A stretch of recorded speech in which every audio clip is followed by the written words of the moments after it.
I've always been attracted to graffiti, but I have maybe a different definition of graffiti. To me, graffiti is art that's given out of love of art. It's given for free. Mhm. It doesn't mean that art that people pay for is bad. That's great art too. I mean, Picasso made a lot of money, but he made a lot of good art too. But graffiti is free, and um, and so what attracted me to graffiti in New York was the fact that the kids who were doing it, including a lot of my own students, were doing it from love of art and to share their love of art when they, and to share their and to reach out to other people and to share their Mhm. names and their ideas. There's nothing wrong with Jean-Michel Basquiat making money on art. He didn't make much. Other people are making money off of his art, or Keith Haring, or whoever. But I loved Samo, that he and Al did together. It was free, and these were funny aphorisms. So, for me, the definition of graffiti is art that's free, and that would include rap. I mean, I heard Grandmaster Flash in a vacant lot in the South Bronx back before he was famous, when it was the three MCs. This was. It doesn't mean that his recordings aren't great, but for me, the real delight comes from art which is given freely and is done just for the love of it. I grew up for a lot of my childhood in South America, and I can still remember um, that there would be spontaneous calypso sing-alongs in the street, and it was free, and you just went and enjoyed, and people handed out things, and they made beautiful things. So that's for me graffiti. That's I also saw tags and pieces around town, and it wasn't until I met the writers that I fully realized that this really was graffiti. This was being done just for love of the city and love of people, and wanting to reach out and get out of their neighborhoods and get out of their the ghettos that everybody lived in New York. We were all trapped in little ghettos, and this was a way to escape and travel the whole city. Um, anyway, does that answer anything or? Yeah, yeah.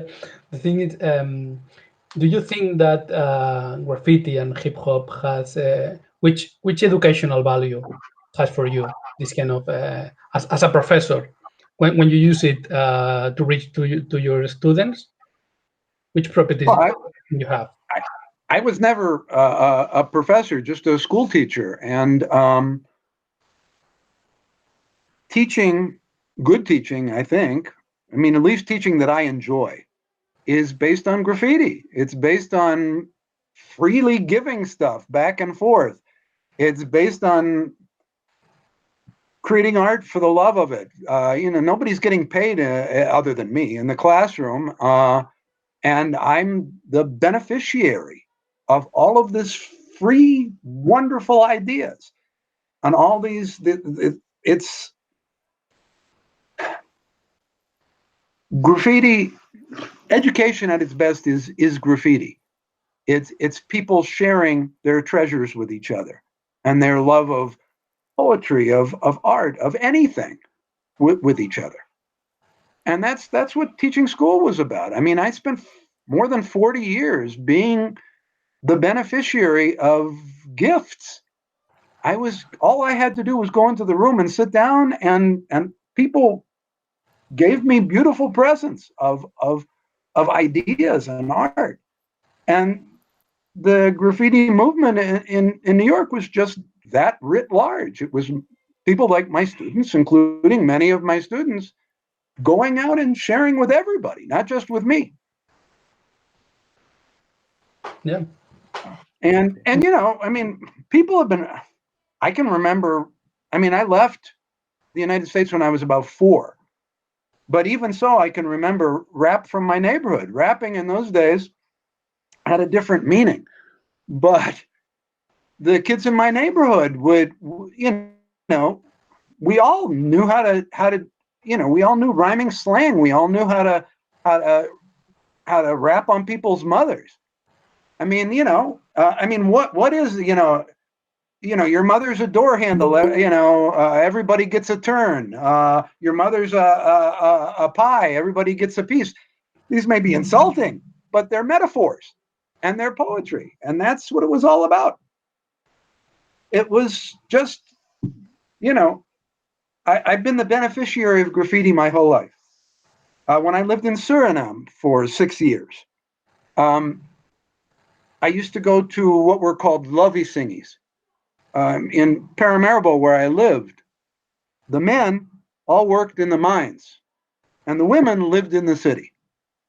And the men would come back once a month or so, and they would take up with women, and then they would go back to the mines, and they would change. And this was a society of women. And I knew lots of these people from the market, and I would go to the market, and I would be invited to go with the women to watch a lovey singy.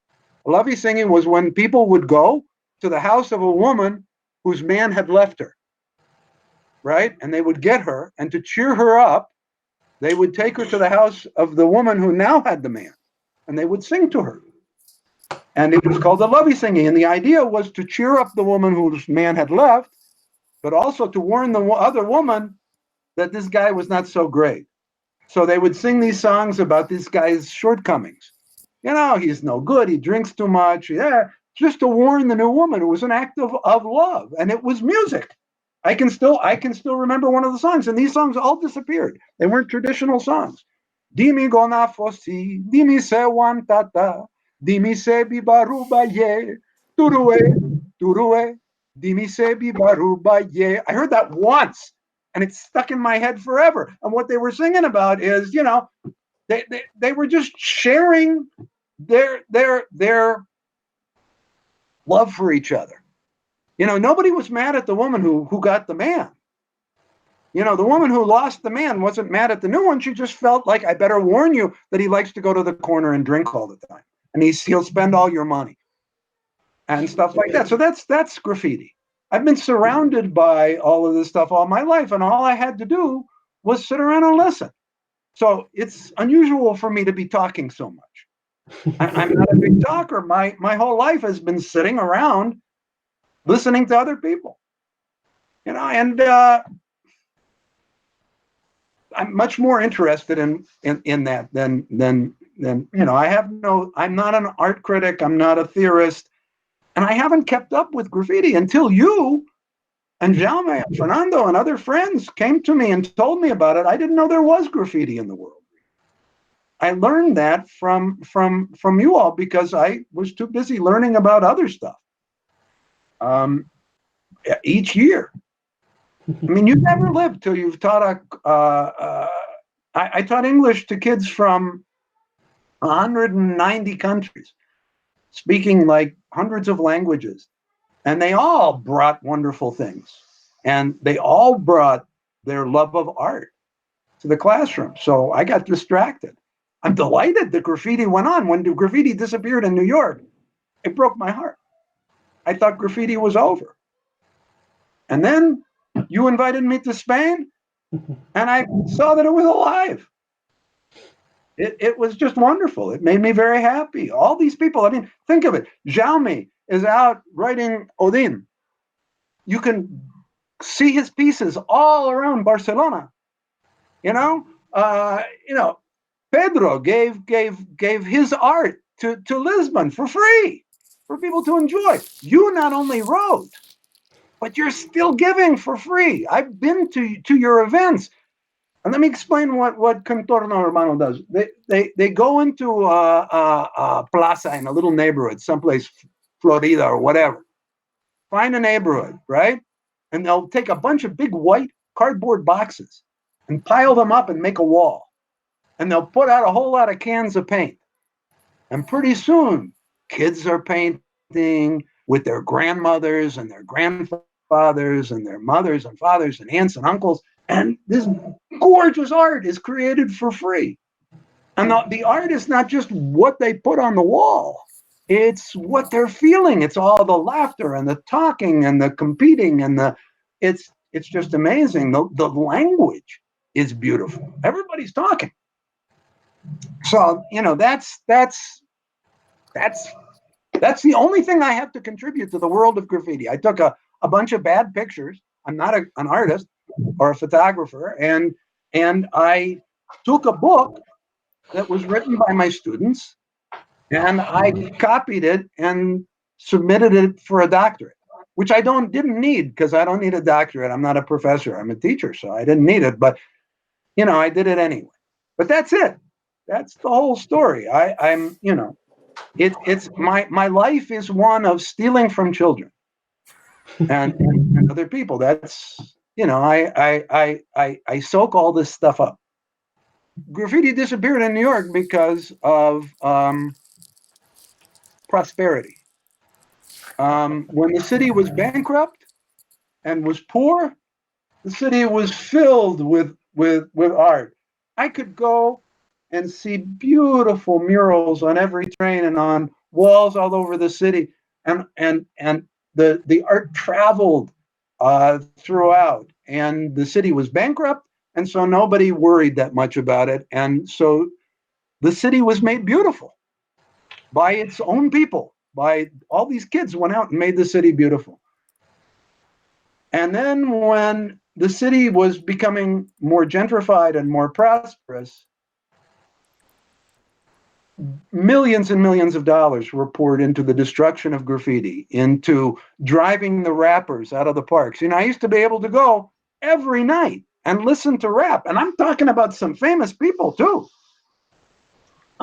Because the DJs, I can still remember, um, uh, that they would tap into the light poles and just scratch and play and just rap. And it was wonderful and it was free. But all of that, was stopped by the police, just like graffiti was stopped. They spent really, literally hundreds of millions of dollars to replace the old trains with new stainless steel trains that could be washed more easily and on acid and other things to wash. So graffiti disappeared from New York because there was a war against graffiti. Because it reminded people that this was a city with a whole lot of people who loved it and wanted to contribute to it, but who didn't have a lot of money. And the city belongs to people with a lot of money. I think graffiti has been around forever and has been changing the world forever. But I think there's been a war against graffiti always because there's no money in it. Anything that doesn't make money is illegal. Not that making money is bad for people who do it. It's great. There's a lot of art that wouldn't exist without money, but free art somehow is subversive. So I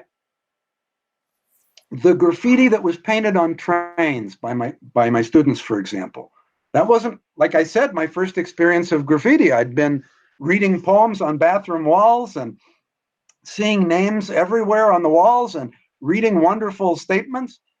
I'd been hearing all kinds of verbal and musical games all over the street, people dancing in the street. I mean, what my students were doing was just another form of graffiti. And it was wonderful and it was beautiful. And what I've done every year with my students is my students write books.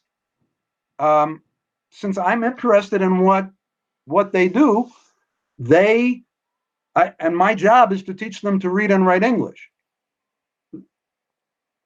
I get them to read and write about what interests them.